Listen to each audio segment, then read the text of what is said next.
Ya, selamat sore. Kita lanjutin ya untuk praktikumnya. Nah, ini sekarang sudah saya record ya. Tadi lupa. Oke, semoga ini nggak mati listrik ya. Soalnya langitnya kayaknya gelap sekali. Oke, jadi ini materi kita untuk praktikum hari ini judulnya encapsulation, static field, dan static method ya.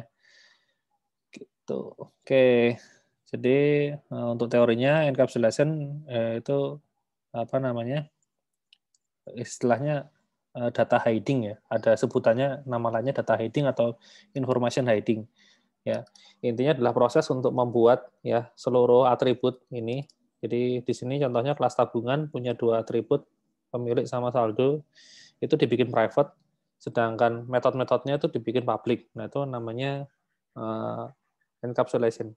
Pokoknya atribut ini harus private ya, harus private gitu. Intinya sih itu. Kalau metode sih yang jelas ya biasanya defaultnya public ya. Public, kalau enggak ya dibikin protected ya nggak apa-apa gitu. Tapi kalau metode private itu jarang sih. Ya, biasanya selalu public ya. Kecuali memang ada proses-proses yang berulang yang memang hanya dijalankan di situ doang, ya nggak apa-apa gitu. Tapi itu kasusnya kan jarang. Seperti itu. Oke. Jadi itu namanya encapsulation ya. Kemudian sebenarnya prinsip OOP itu ada 4 ya, ada 4 ini ya. Jadi kalau urut dari pertemuan pertama itu ada namanya abstraction, ya, yaitu proses bagaimana cara menyelesaikan masalah, ya. Kita mencoba merangkum masalah ke dalam bentuk kelas-kelas gitu, itu namanya abstraction. Kemudian yang kedua encapsulation yaitu menyembunyikan semua properti dan membuat setter-getter ya untuk masing-masing ya. Teknisnya seperti itu. Kemudian yang ketiga inheritance itu adalah turunan ya. Jadi kelas itu bisa punya keturunan. Yang keempat adalah polimorfisme yaitu kelas bisa punya banyak bentuk. Ya, jadi ada 4 ini. Nah, ini biasanya sering keluar di ujian ya, mana di antara berikut ini yang bukan merupakan key principle atau prinsip dasar OOP ya. Ya pokoknya prinsip dasar OOP 4 ini ya. Kalau ada yang di luar 4 ini ya berarti itu bukan prinsip OOP. Gitu. Oke. Jadi ini contohnya ada kelas tabungan ya, kelas tabungan lanjutan dari minggu lalu. Pak, Itu maaf, Bapak belum share screen, Pak. iya ya. Wah lah. Dari tadi saya ngomong sendiri. Wah, nggak tahu saya baru habis balik dari toilet soalnya. Oh, oke. Oh iya, yang saya pencet tuh record ya. Share screen-nya malah lupa. Terus saya ngapain aja. Oke. Ya. Begitu nunjukin kelas diagram, langsung baru tahu ya. Oke. Ya. Maafkan. Tadi baru sampai sini sih tadi. Ya. Jadi ini 4 prinsip dasar OOP ya. Yang di bold ini ada 4. Encapsulation, inheritance, abstraction, polymorphism. Tadi sudah saya jelaskan masing-masing ya. Nah, sekarang kita baru sampai yang nomor 2 ya. 2 minggu lagi kita masuk inheritance, kemudian berikutnya masuk polymorphism. Itu sebenarnya sih sampai TTS itu kita sudah bahas 4-4-nya ya. 4-4 ini sudah kita bahas semua. Ya paling polymorphism itu nanti sampai setelah TTS masih ada satu pertemuan tentang polymorphism ya. Tapi setelah itu ya itu sebenarnya materi tambahan ya yang sebenarnya bukan tentang OOP juga, sudah di luar OOP tapi fitur-fitur tambahan di Java. Ya, tapi kalau untuk OOP sendiri sebenarnya cuma ada 4 ini konsep dasarnya, ya, gitu. Kalau sisanya apa aja sih? Kita lihat di daftar isinya, ya. Polimorfisme itu pertemuan berapa ya?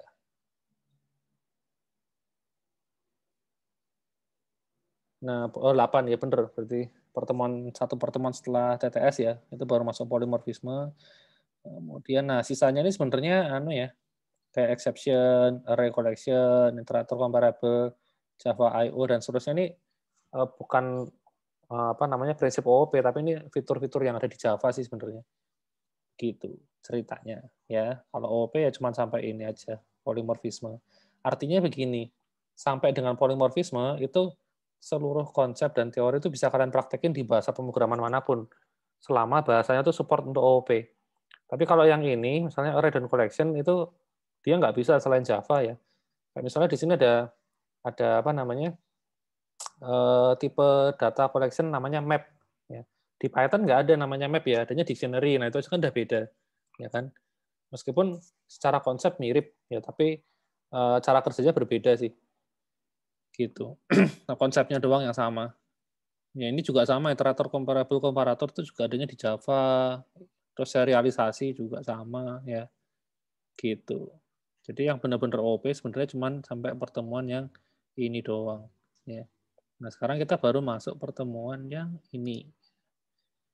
Oke, balik lagi ke sini tadi ya. Ini ada kelas diagram tabungan. Ya ini masih lanjutin yang minggu lalu. Jadi tabungan itu punya dua atribut yaitu pemilik sama saldo. Kemudian metode-metodenya ada tiga, ya penarikan, penyetoran, sama transfer. Ya. Kemudian ya ini contohnya ya. Kenapa kok kita butuh yang namanya enkapsulasi supaya tidak terjadi yang ini. Ya contohnya ini T1 dot saldo sama dengan minus 1000 ini saya praktekin minggu lalu ya. Itulah kenapa kita harus validasi seluruh inputan ya. Jadi ketika apa namanya user masukin nominal ke sini, itu jangan langsung ditampung ke saldo. Kalau kayak gini caranya nanti saldonya langsung jadi minus ketika gitu.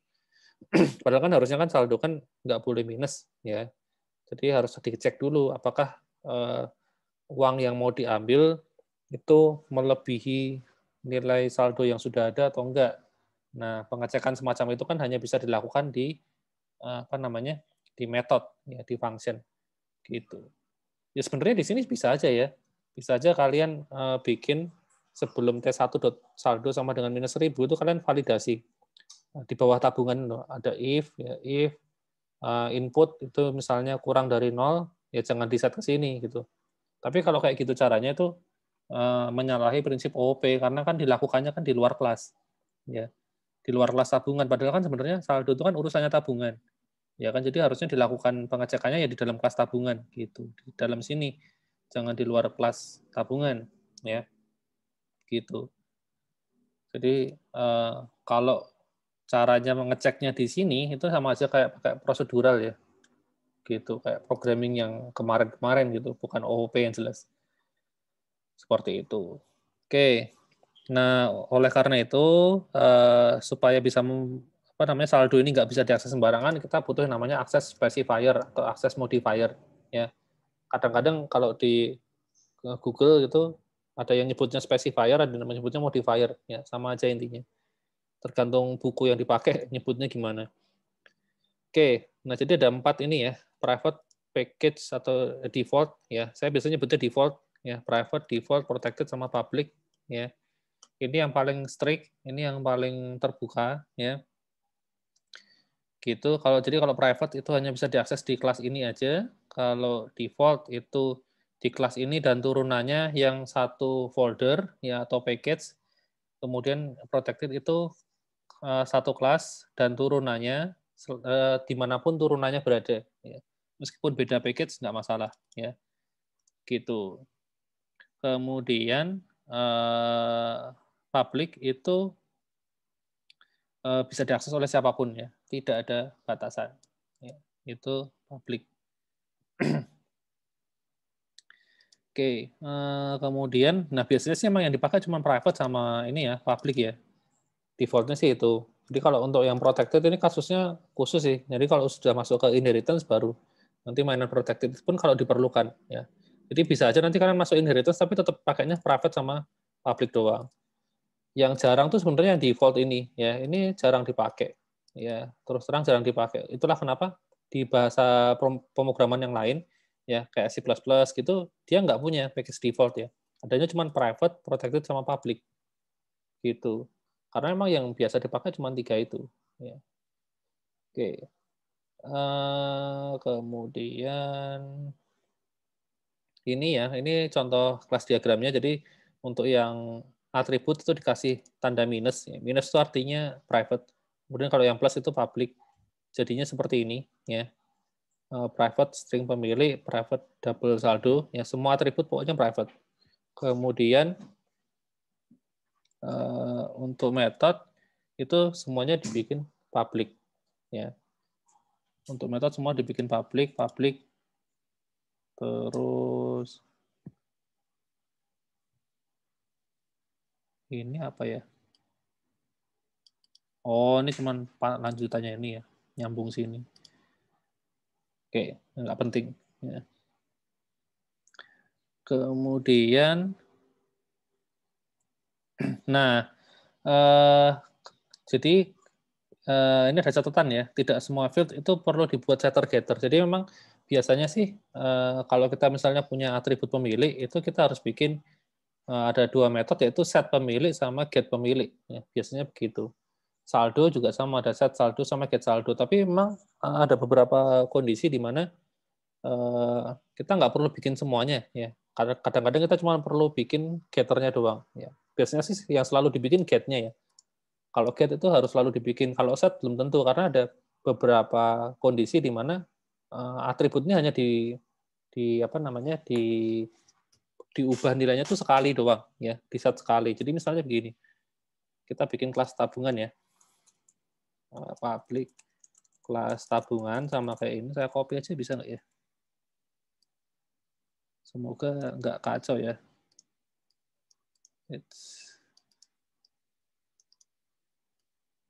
Wah, tadi bisa. Terus nggak usah lah. Public kelas tabungan, kemudian private string pemilik, kemudian private double saldo public string get pemilik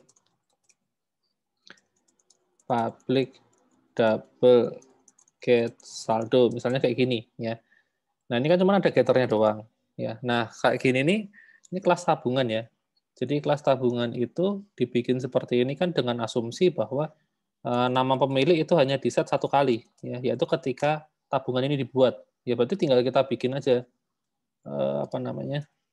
Di sini ada konstruktornya ya. Cara bikin konstruktor gini ya, masih ingat ya? Tabungan, terus kemudian kita masukin parameternya ke sini, string pemilik, gitu. Jadi di sini isinya this dot pemilik sama dengan pemilik. Kemudian untuk yang ini return pemilik gitu aja. Karena di sini nggak ada pemilik yang lain ya. Jadi langsung panggil aja udah pasti mengacu ke yang sini. Nah, kalau yang di sini, kalau kita panggilnya pemilik doang, dia akan pakai pemilik yang ini, bukan yang di atas. Jadi harus ditambahin kata this. Ya.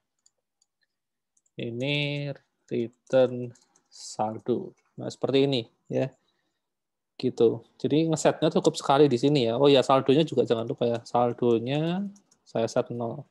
Ya. Defaultnya gitu. 0.0 ya, karena double.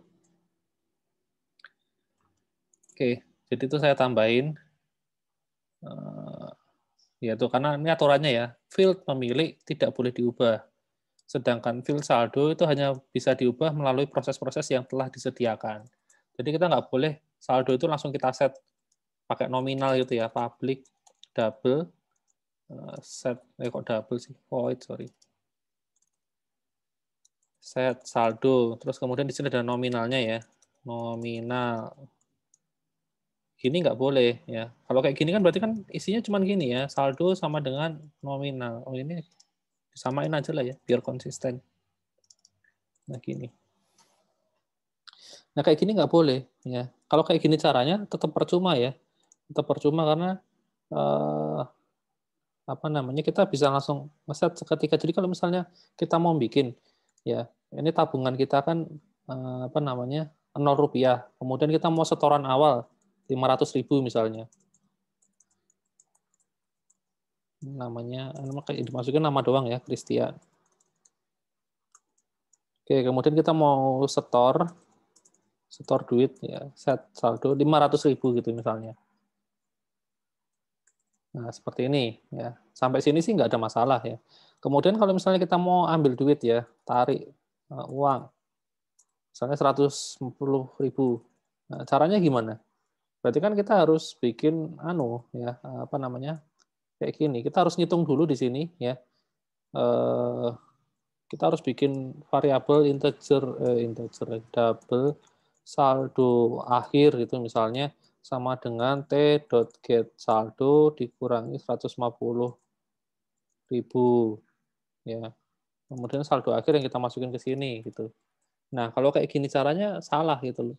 Ini prinsip OOP yang salah karena OOP itu harusnya segala sesuatu yang berkaitan dengan saldo ya. Karena saldo ini miliknya tabungan harus dilakukan dalam tabungan. Jangan di kelas main. Ini kan kelas main nih. Kok dia masih ngurusin hitung saldo. Nah, ini prinsip OOP yang salah. Sebenarnya bukan OOP ya, prinsip software engineering yang salah. Ya. Kalau kayak gini itu ada ketergantungan antar kelas ya dan itu dilarang ya. Dilarang. Sebisa mungkin dikurangin meskipun secara program ya kalau dijalanin nggak ada masalah. Ya, misalnya ini 150.000 dapat dari inputan itu ya. Kan kalau kita jalanin juga nggak masalah ya. Jalan-jalan aja gitu loh. Ya kan? Tapi kalau apa namanya? Secara prinsip software engineering ini salah karena kalau kayak gini caranya ya kalau jumlahnya satu nggak masalah. Tapi kalau jumlahnya ada semacam ini, ada banyak, ada 100 baris program yang seperti ini, kasihan orang yang baca program kita gitu.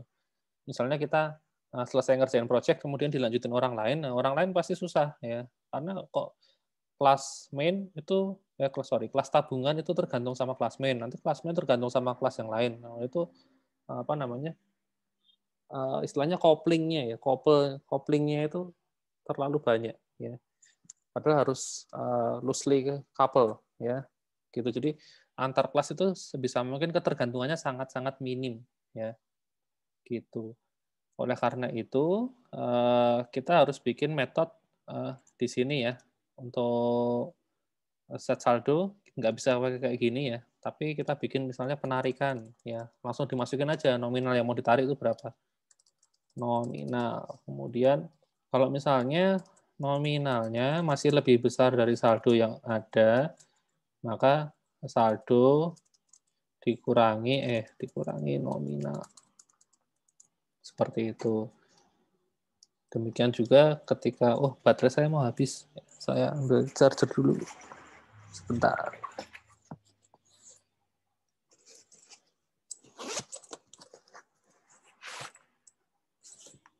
Nanti keburu mati.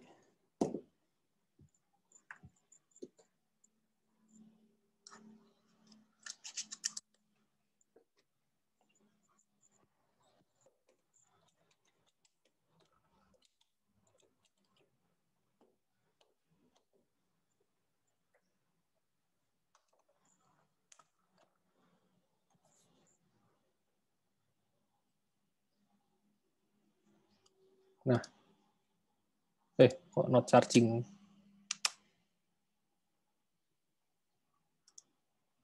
Baterai is not charging. Waduh, rusak apa ya? Harus beli baru nih.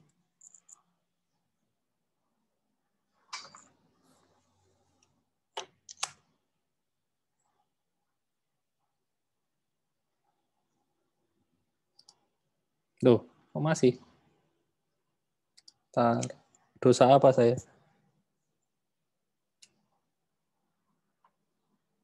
Maklum, laptop sudah tua ya.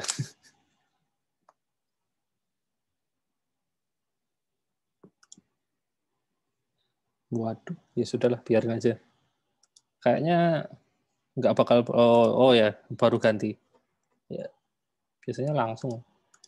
Oke, sampai mana tadi ya, ini ya metode penarikan. Jadi kalau mau ngurangin duit itu yang kita masukin adalah nominalnya yang mau diambil, bukan saldo akhirnya ya. Kalau pakai cara kayak gini kan saldo akhirnya yang kita masukin ke set saldo. Nah, ini nggak boleh pakai cara kayak gini ya. Jadi harusnya 150.000 itu yang kita kirim ke tabungan, bukan kita harus ngitung di sini ya. Jadi ini salah. Jadi kalau mau tarik uang 100.000 harusnya di sini pakai metode penarikan. 150.000-nya yang kita masukin ke sini. Ya, begitu.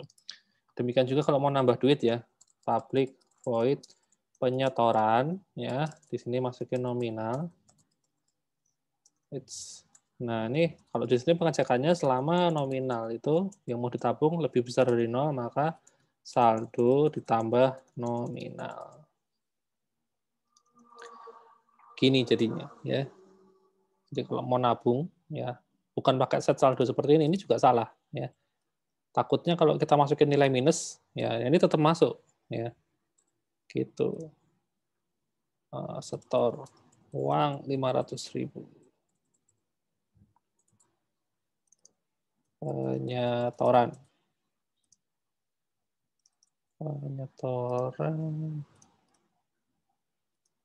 apa yang salah? Oh, tipenya integer. Oke. Kemudian saya tambahin lah metode. Ntar. Ini kayaknya ya, langsung masuk ke sini aja ya. Langsung masuk ke sini aja ya. Oke. Sampai mana sih tadi? Oke. Kita stop dulu sampai sini ya. Pokoknya saya bikin penarikan penyetoran ini sama seperti yang minggu lalu. Ya. Contoh yang minggu lalu seperti ini. Kemudian, nah berikutnya kita masuk ke ini. Ada subbab instance level sama class level. Ya. Jadi sebenarnya semua atribut yang kita bikin selama ini itu adalah instance level ya. Instance level. Ya. Artinya atributnya adalah milik kelas masing-masing. Nah, kita bisa juga bikin yang namanya class level ya. Yaitu atribut yang di-sharing untuk banyak kelas sekaligus ya. Jadi kalau ada satu nominal, ya satu nilai, satu data yang mau dipakai bersamaan, itu bisa kita bikin pakai cara ini, class level. Ya, mungkin kita langsung ke ini aja ya, contohnya aja. Ya, di tabungan ya. Di tabungan ada kelas diagramnya seperti ini. Kita coba bikin ya kelas diagram apa namanya dari tabungan ya. Ini sudah ada jawabannya sih. Oke, tapi saya jelaskan dulu. Jadi pertama ada pemilik sama saldo ini sudah kita bikin ya. Nah, tambahannya itu ada nomor rekening sama next integer. Nah, yang di garis bawah ini yang akan dibikin sebagai kelas level. Kalau nomor rekening itu kan nggak ada garis bawahnya, berarti kita bikin di sini ya. Private integer nomor rekening ya. Seperti itu. Jadi dibikin di sini. Nah, sekarang untuk yang di garis bawah itu dibikin sebagai kelas level yaitu next ID ya. Caranya bikin ya ini tinggal dipakein private static ya, ada kata statiknya sebelum tipe data. Itu kalau mau bikin kelas level. Terus tipenya integer next ID ya, sama dengan 1. Nah, next ID ini fungsinya buat apa sih? Jadi gini, kayak misalnya kalian registrasi di UKDW kan kalian dapat yang namanya NIM, ya kan? NIM-nya kan urut ya. Dulu yang registrasi pertama kali pasti dapat NIM-nya itu 0001 ya, benar ya. Jadi misalnya nih ada apa? Ini yang angkatannya saya hapus ya. Jadi kan NIM-nya kan formatnya seperti ini, 7118 itu misalnya 0001 kan seperti ini. Kemudian ada juga 7118 0002 kan gitu kan. Nah, ini kan yang 4 digit pertama ini kan ya, prodi sama angkatan ya. Tapi kan NIM-nya sebenarnya kan yang ini 02, 03 ya, 04 ya, dan seterusnya gitu. Kan ini urutannya berdasarkan siapa duluan yang registrasi. Kan seperti itu, ya kan? Nah, di sini juga sama ya, tabungan itu punya ID itu untuk menentukan nomor ID-nya ya. Jadi ID itu kalau kita bicara bikin program ya, seluruh data itu harus punya yang namanya ID ya. Dan nilai ID itu nggak boleh sama. Nah, nilai ID itu tergantung siapa duluan yang muncul gitu ya atau dibuat gitu. Jadi data yang pertama kali dibuat itu ID-nya 1. Kemudian data berikutnya ID-nya 2, ID-nya 3 dan seterusnya. Nah, sekarang gini permasalahannya. Kalau saya bikin tabungan, ya, di sini ada tabungan T1 ya, atas nama Christian. Kemudian saya bikin tabungan tabungan T2 namanya Adi ya, tabungan lagi T3 ya. T3 namanya Nugraha ya. Nah, sekarang saya tuh pengennya ya Christian ini mau saya kasih ID-nya sama dengan 1 karena dia yang paling pertama muncul. Kemudian yang ini ID-nya 2. Kemudian ini ID-nya 3. Ya, 1, 2, 3. Seperti itu. Nah, kalau kita pakai cara ala-ala prosedural ya, bukan cara OOP, yang kita lakukan untuk melakukan seperti ini adalah kita simpen ya ID itu di sini sudah ada, Kemudian kita masukin ke konstruktor, ya. Ini ada integer ID. Ini bukan statik misalnya, ini biasa ya. Ini saya hapus. Jadi kita masukin ke sini, ya. Kemudian kita set this.id sama dengan ID. Ini bukan cara OOP ya. Ini cara prosedural. Nah, terus kemudian kalau ini pengen ID-nya 1, 2, 3, ya kita bikin aja di sini ya, integer ID, ya, nilainya 1, gitu misalnya. Kemudian di sini, waktu dimasukin, saya I++, ya. Ini saya I++. I++, seperti ini. Ada yang tahu maksudnya ini nggak? I++. Nambah 1, Pak. Nambah 1, betul. Jadi, bedanya sama ini apa? Plus plus I. Ini juga bisa kayak gini. Ada yang tahu? Kayaknya dijumlah dulu baru dimasukin, Pak. Nah, betul sekali ya. Nah, Bedanya di situ. Jadi sebenarnya I++ itu apa namanya?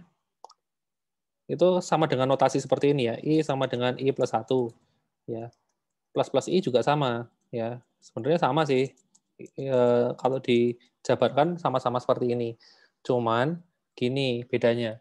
Kalau misalnya kita apa namanya akses di satu baris yang sama seperti ini misalnya, jadi ini I++ ya, artinya I-nya tuh nilainya kita pakai dulu, baru kita jumlahkan.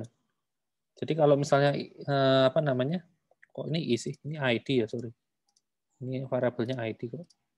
Oke, jadi ID++ itu kan dipakai dulu baru dijumlahkan. Ya, nilainya kan dia kan 1, berarti ketika baris ini saya eksekusi, ya satu baris ini saya eksekusi begitu, ini yang diinputkan adalah Christian, 1. Ya. Nah, ketika baris ini selesai, ya baru ID-nya ditambah dengan 1. Ya, itu artinya ID++. Beda dengan ini, plus plus ID. Kalau plus plus ID, itu ID ini akan ditambah 1 dulu, baru baris ini akan dieksekusi. Jadi kalau kayak gini caranya, itu ketika nilai ID itu sama dengan 1, ya, kemudian masuk ke sini, ya, mengeksekusi baris ini nilai ID akan ditambah 1 dulu. Jadi nilai ID akan berubah jadi 2, baru dimasukin Christian, 2. Nah, seperti itu. Jadi kalau untuk kasus seperti ini, itu harusnya kita pakai yang ID++.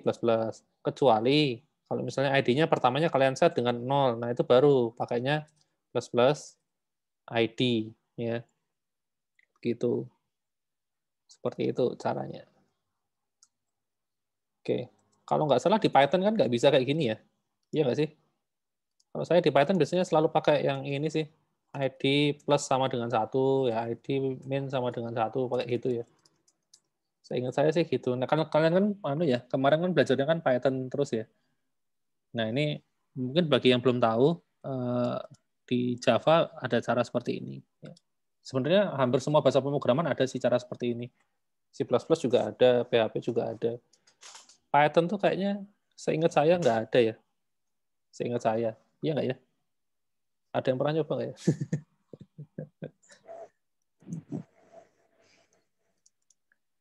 Oke, nah seperti ini. Ini balik lagi ke sini ya. Ini tadi lagi ngomongin kelas variabel sama instant variabel. Nah, kalau pakai cara seperti ini sebenarnya cara yang keliru ya. Karena kan ya tadi takutnya kalau ID itu ditentukan sama kelas main, itu nanti di tengah-tengah itu bisa terjadi kekacauan gitu loh. Misalnya yang katakanlah barisnya ini dijalankan secara multi-threading ya. Multi-thread gitu. Nah, ini yang pertama kali masuk, ya karena ini thread-nya ini belum kelar, jadi yang selesai duluan thread yang nomor 2. Bisa jadi nanti yang baris yang kedua ini ID-nya 1. Nah, terus kemudian baris yang pertama ini justru ID-nya bisa 3, bisa 4. Kayak gitu. Ya, seperti itu. Nah, itu contohnya. Nah, jadi pokoknya banyak celah ya kalau seperti ini. Karena kan ID kan harusnya itu kan bagian dari tabungan ya, bukan bagian dari kelas main gitu loh. Jadi nggak seharusnya pakai cara seperti ini. Maka kita hapus caranya seperti ini juga kita hapus, ini juga kita hapus. Jadi kalau kita pengen ID-nya 1, 2, 3, ya kita bisa pakai itu, kelas variabel. Jadi di sini kita balikin kayak tadi ya. Sorry. Kita balikin ini seperti ini ya. Jadi di sini next ID-nya itu kalau di sini tadi kayaknya cuma buat simulasi ya. Sebentar saya cek dulu modulnya. Ya. Nah, kalau misalnya kita pengen simpan ID-nya ya, kita bisa taruh di sini ID begitu, kemudian setiap kali konstruktornya ini dipanggil, dia akan jalankan ID sama dengan next ID plus plus. Nah, kayak gini caranya. Ya. Seperti itu. Jadi si kelas tabungan ini sudah secara otomatis akan tahu ya nilai ID berikutnya itu berapa ya tanpa perlu melibatkan di sini. Ya, jadi di sini taunya ya kita masukin cuma nama doang ya. Kalau saldo kan nilai awalnya kosong. Ya, kita jadi masukinnya cuma perlu nama doang, udah selesai gitu. Oke, nah untuk membuktikan kita bisa print ya. Kita cetak setiap kali ini konstruktor dipanggil, kita print nama sama ID-nya ya. Gitu. Kemudian kita jalankan hasilnya harusnya urut ya 1 2 3. Oh, error apa ini? Cannot find simbol nama. Sebentar. Oh, sorry, bukan nama tapi pemilik. Dis pemilik.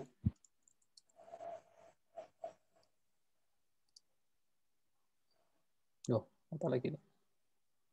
Oh, ini baru keluar. Christian 1, Adi 2, Nugraha 3. Jadi ID-nya bisa nambah otomatis. Ya. Tanpa perlu bikin counter di sini, ya. Tapi langsung dibikin di sini sebagai statik gitu.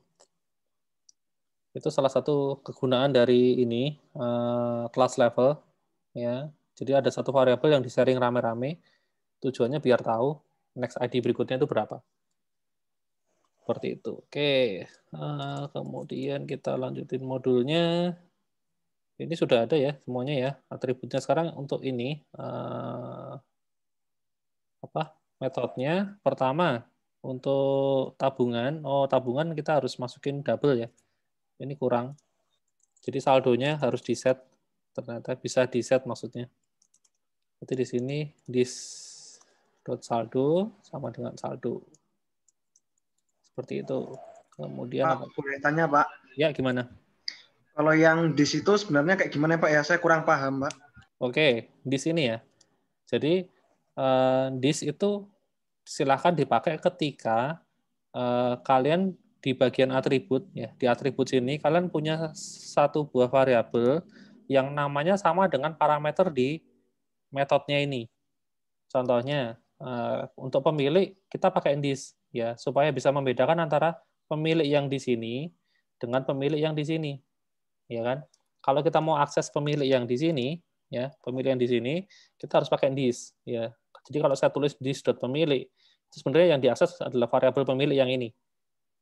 Tapi kalau saya aksesnya cuma pemilik doang seperti ini, berarti yang saya akses adalah yang ini, yang ini, gitu. Saldo juga sama. Berarti bisa akses dua pemilik gitu ya, Pak ya? Iya, bisa akses dua pemilik supaya tahu bedanya. Nah, sedangkan yang ID ini saya nggak pakai dis.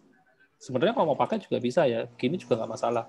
Tapi saya nggak perlu karena saya tulis begini pun ini sudah jelas akan mengacu ke ID yang sini. Karena di sini nggak ada parameter namanya ID. Kecuali di sini saya tambahin integer ID. Nah, di sini saya maka harus pakai dis. Supaya saya ini tahu bahwa saya itu mengakses yang bagian yang ID yang ini. Gitu. Seperti itu. Jadi kalau misalnya sebenarnya dipakainya cuma kalau ada nama yang duplikat aja kok. Jadi supaya tahu itu yang mau kita pakai itu variabel yang mana sih, yang ada di kelasnya, yang di sini, atau yang ada di parameternya, yang di sini. Gitu. Itu fungsinya dis. Berarti kalau tugas kemarin yang transfer itu pakai dis ya, Pak ya? Yang transfer? Iya. On dis itu, kalau dis doang, ini dia mengacu ke objeknya. Iya, Kak, betul. Pakai kelas. Kemarin proses di main-nya juga sih, Pak. Oh, gitu. Jadi ini nggak pakai dis. Ya, nggak apa-apa. Ya, makasih, Pak. Oke. Gitu. Jadi dis itu sebenarnya untuk mengakses variabel-variabel yang ada di kelas ini ya. Ini semua bisa diakses pakai dis. Ya, gitu. Oke, tadi sampai mana ya? Tabungan udah, get pemilik sudah ya, get saldo juga sudah. Tambahannya get nomor rekening. Oke, nomor rekening tadi tipenya integer. Ya. Nah, ini sebenarnya agak salah nih.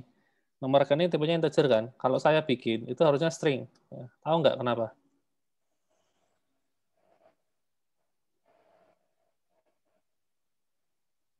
Nomor rekening, kalau saya bikin harusnya string. Padahal isinya itu sudah pasti angka gitu. Ada yang bisa nebak nggak kira-kira kenapa? Kenapa kok saya lebih prefer rekening ini sebenarnya pakainya string? Sambil saya bikin, tapi kita ngikut ini dulu aja ya. Itu cuma tambahan pengetahuan. Kayak NIM gitu misalnya. Kalau saya ngasih contoh, saya bikin NIM, saya pasti pakainya string ya, bukan integer. Padahal isinya sudah pasti angka, nggak akan ada huruf ya di dalam sebuah NIM ya. Tahu nggak kira-kira kenapa? Kenapa kok saya lebih prefer pakai pakai string daripada pakai integer? Yang bisa mencoba menjawab mungkin. Karena nggak akan ditambah mungkin, Pak. Kenapa? Dijumlahkan, nggak akan dioperasikan gitu kan. Itu cuma kayak sekedar penanda kalau ini si A, ini si B kayak gitu mungkin, Pak. Betul. Ya, jadi alasannya utamanya sebenarnya itu ya. Karena integer itu silahkan pakai integer kalau memang dia itu ada operasi matematika di situ. Tapi kalau nggak ada operasi matematika ya sebenarnya nggak usah pakai integer ya. Jadi kayak nomor rekening ini kan nggak bakal ada operasi matematika ya. Misalnya nomor rekening saya ditambahkan dengan nomor rekening kalian terus di rata-rata kan nggak mungkin. Mau ngitung apa dari situ ya kan? Nggak akan ada operasi seperti itu. Itu yang pertama. Kemudian yang kedua adalah, nah kalau pakai integer itu kalau misalnya angka depannya 0 kan nggak bisa disimpan, ya kan? Padahal kadang-kadang nomor rekening itu depannya 0 ya. Saya punya 2 rekening itu nomor depannya 0 semua ya, 0 sekian, 0 sekian. Nah, nomor HP juga sama ya. Nomor HP kalau kalian simpen pakai integer itu pasti nolnya di depan hilang. Jadi misalnya kalian nomor HP-nya 0812 gitu misalnya. Pasti yang kesimpan cuma 812 gitu. Jadi itu nanti jadi masalah kan. Makanya kan kalian mungkin di beberapa website gitu ya, kalian pernah nemu ya, kalian nyimpen nomor HP tapi pas dibuka lagi angka nolnya hilang ya. Nah, itu mungkin dia nyimpennya pakai integer ya. Mungkin gitu. Jadi ya itu tadi untuk data meskipun dia itu angka tapi selama angkanya bukan untuk dijumlahkan jangan pakai integer tapi pakailah string ya gitu. Ya, tapi sekarang ini kita ngikut dulu aja ya. Return nomor rekening. Ini. Kemudian apa lagi sih? Penarikan sudah, penyetoran sudah, transfer ya, transfer. Ini saya agak beda nggak apa-apa ya. Ini ada ini toh, set next ID, get next ID. Tapi di sini nggak ada. Oh, sudah. Saya pokoknya ngikutin aja ya. Oke, ini sudah semua. Terakhir untuk transfernya nggak dibuat ya. Apa jadi soal?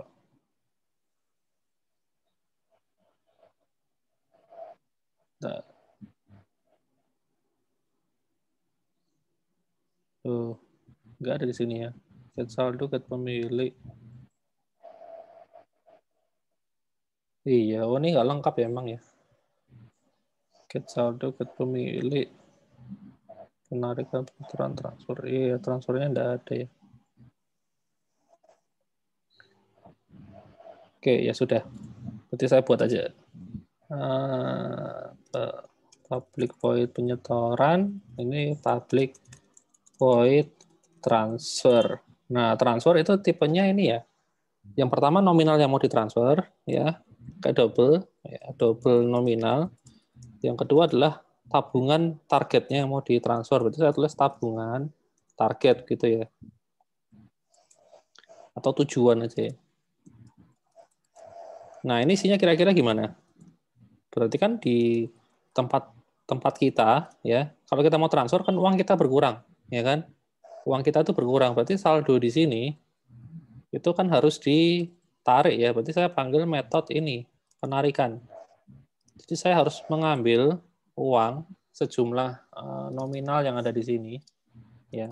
Saya tarik gitu. Kemudian di sini, ini error kenapa ini? nominal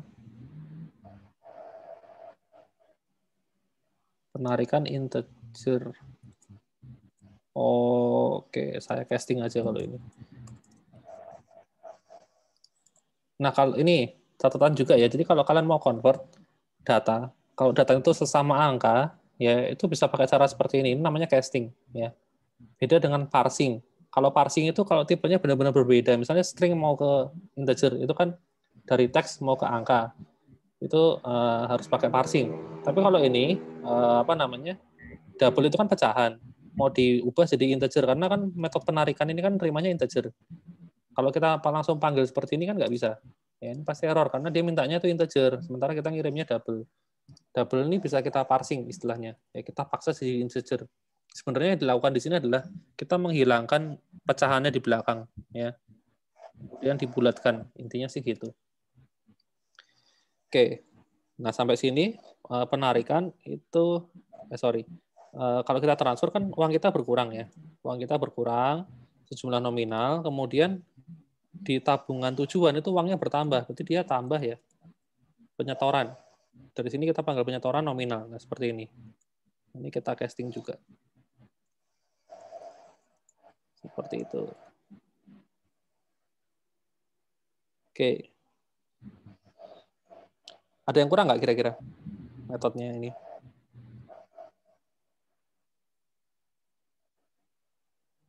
Apakah sudah oke?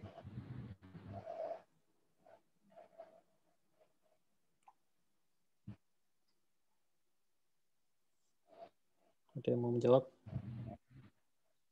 Saya kurang paham, Pak. Kenapa kita manggil penyetoran tadi, Pak? Oh gini, karena kan penarikan itu kan ini kan ada dua rekening istilahnya ya. Rekening yang pertama adalah rekening kita. Rekening kita tuh ya ini, satu kelas ini.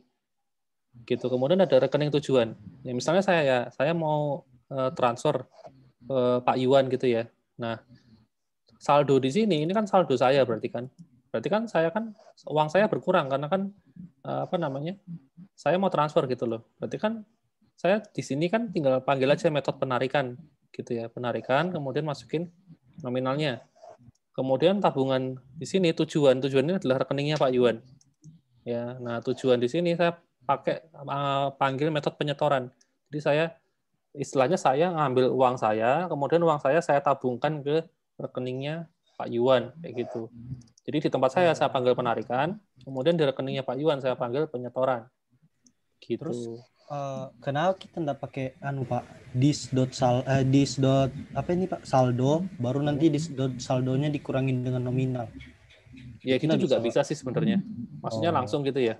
Iya, Pak. Dis.saldo dikurangi nominal gitu ya. Kayak gini maksudnya. Ya bisa juga sih. Cuman kan harus ada pengecekan juga ya.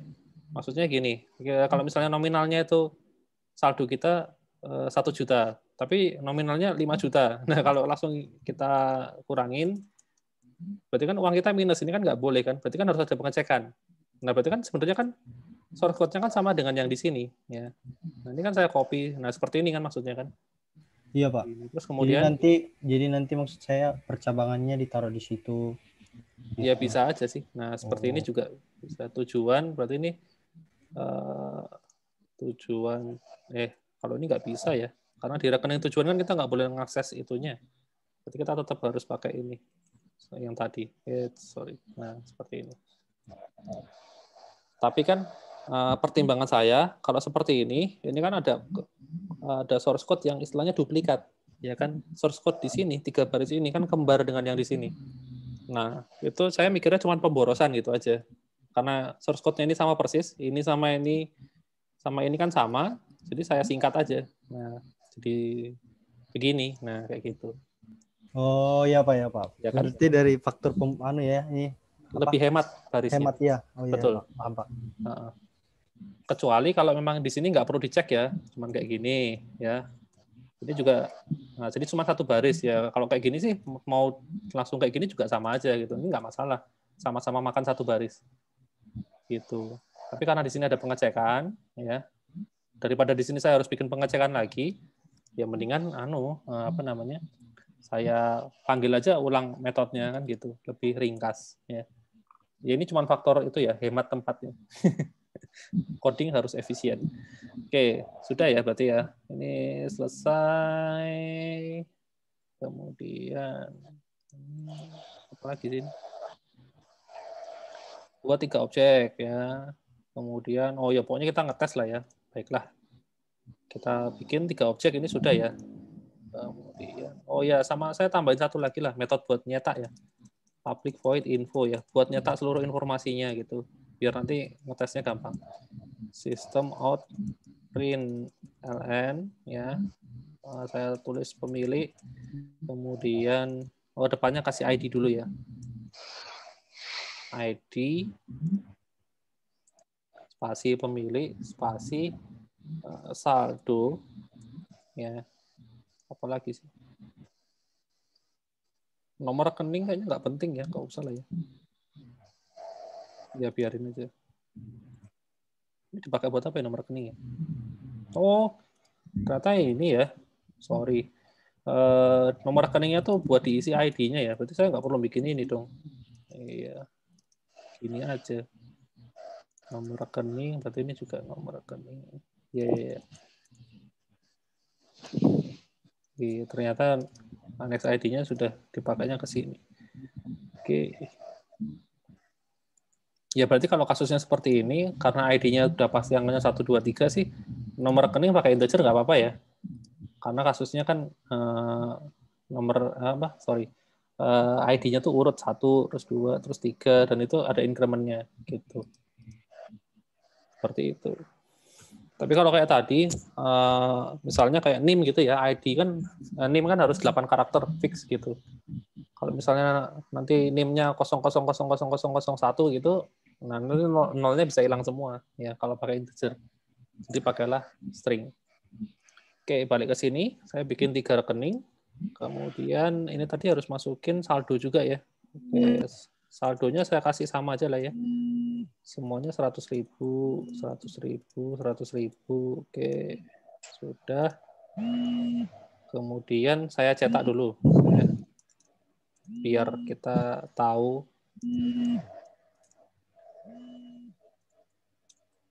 Kemudian si T1 dia penyetoran, dia nabung. Ya, ambil 50.000 misalnya. Kemudian T2 itu penyetoran juga, penyetoran penarikan ya biar beda gitu. Dia ambil 80.000 aja. Oke, kemudian untuk T3 dia ceritanya mau transfer ya. Transfer nominalnya berapa ya? 30.000. Ditransfer ke tujuannya T2. Berarti saya masukin T2 di sini. Nah, kayak gini. Ketika saya cetak lagi, nah kira-kira output-nya berapa? Ada yang tahu? T1 jadi punya uang berapa? Saldonya pertama semuanya sama, 100.000 ya. Kemudian di store 50.000. Berarti 150.000, Pak. Betul, 150.000. Harusnya ya. Oke, T2 jadi berapa? T2 tadi Berarti diambil 80.000. Kemudian dia menerima transfer dari T3 sebesar 30.000. Berarti 50.000. 50.000. Kemudian T3, uangnya jadi berapa? 7.000. 70. 70. Ya, 100.000 dia ambil buat transfer sebesar 30.000. Berarti jadi 70.000. Harusnya gitu ya. Oke, kita coba. Semoga nggak error.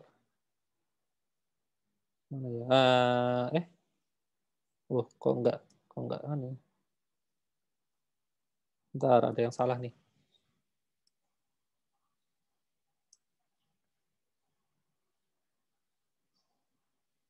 Ini saldo awal ya.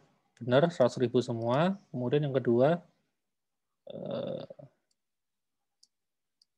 Christian, 150. Benar, karena dia T1 setor 50. Yang kedua, Adi, itu kan dia narik uang 80. Oh, bentar. Ada yang salah berarti di sini. Penarikan minus.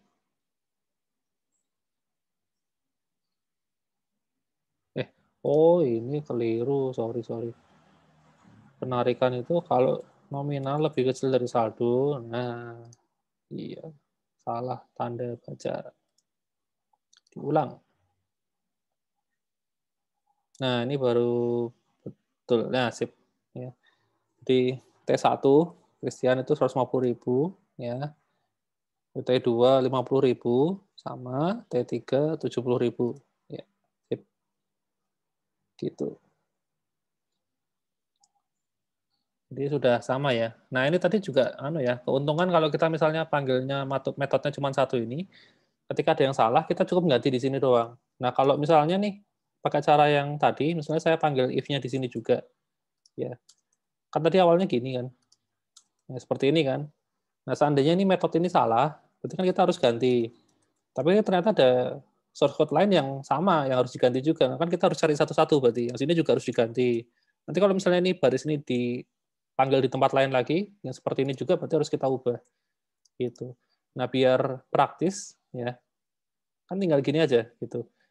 Tinggal panggil ini. Jadi seandainya baris ini salah, ketika kita sudah perbaiki seperti ini, ya sudah. Ini juga nggak ada masalah di sini. Gitu. Itu keuntungannya kalau ya kita istilahnya reuse ya, menggunakan ulang metode yang sudah ada. Ya. Selain lebih hemat tempat, juga kalau misalnya ada salah, yang dibenerin cukup satu aja. Gitu. Oke, ini sudah ya berarti ya. Apalagi sini? Buat 3 objek, tampilkan nomor rekening, sudah. Akses next, get ini, set next. Ya, ini nggak usah lah ya. Pokoknya yang get next ID kan cuma tinggal balikin, sedangkan yang set next ID itu masukin ID baru. Oh, kalau di sini bentar, set next ID, new ID. Oh ya, kalau di sini next ID-nya bisa diubah sewaktu-waktu. Jadi misalnya sekarang next ID-nya 1, ya kemudian 2, nanti next habis 2 kalau mau langsung loncat ke 5 bisa tinggal panggil aja set next ID. Gitu, selesai. Kalau yang saya pakai tadi next ID-nya selalu urut ya, karena cuma mengandalkan yang ini doang. Ya, yang ini saya nggak bikin. Gitu. Tapi kalau mau ditambahin ya nggak apa-apa. Yang penting kalian tahu lah ya maksudnya gimana gitu.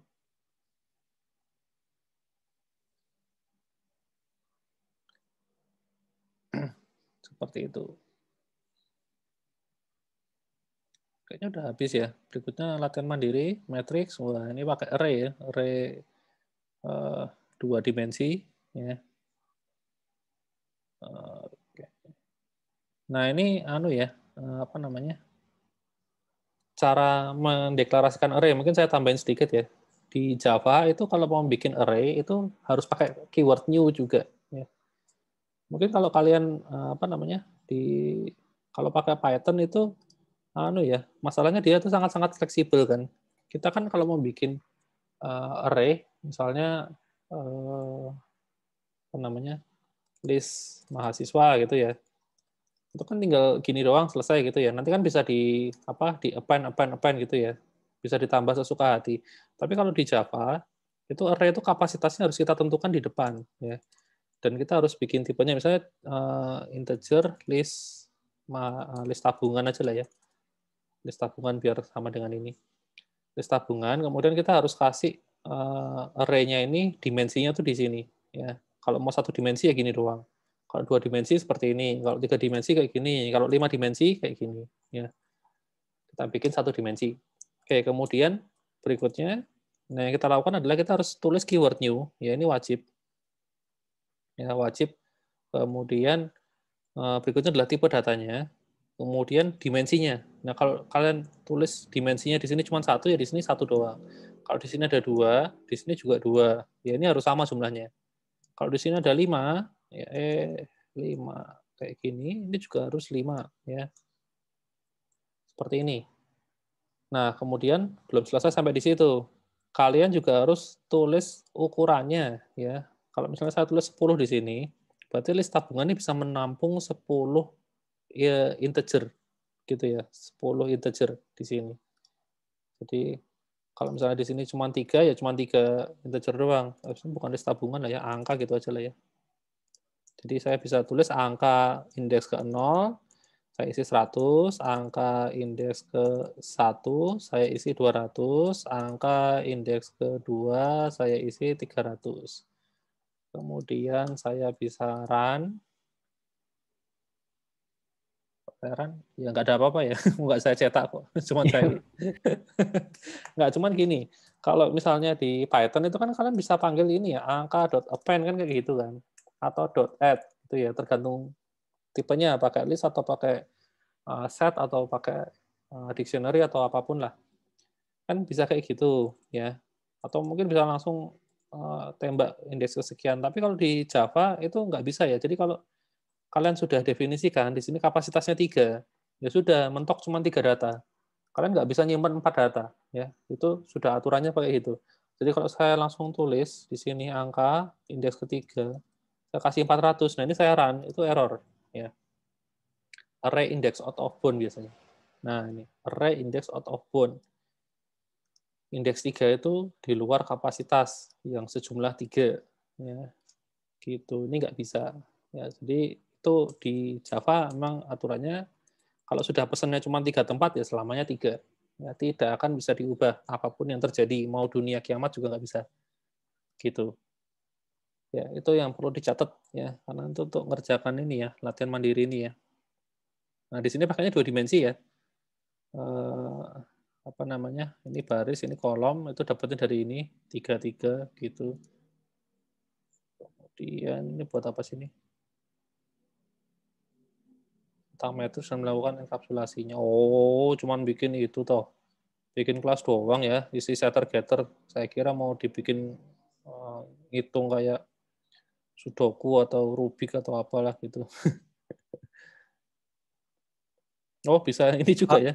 mau Ya, tanya Pak, gimana? yang bagian ini, yang bagian atas nih Pak sedikit. Ya, baris sama kolomnya berarti harus dibuat jadi huruf kapital ya Pak?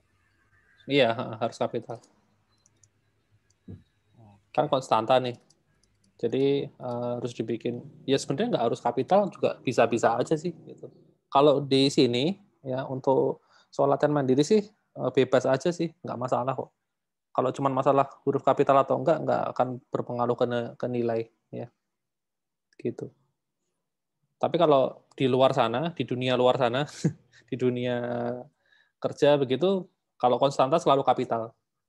Untuk membedakan aja sebenarnya biar gampang. Jadi kalau kita lihat ada variabel yang pakai huruf gede, oh berarti dia konstanta, nggak boleh diubah. Jadi kita langsung tahu gitu. Sebenarnya tujuannya buat kayak gitu.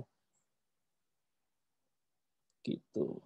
Tapi kalau di sini bebas sih, mau huruf kecil, huruf besar ya silakan. Nggak masalah.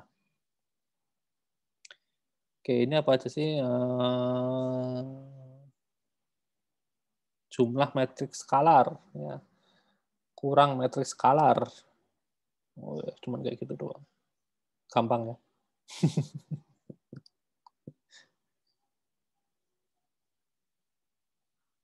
Terus apa? Oh, oke.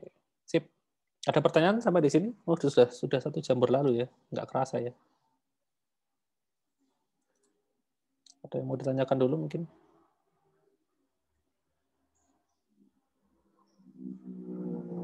Sepertinya tidak ada ya.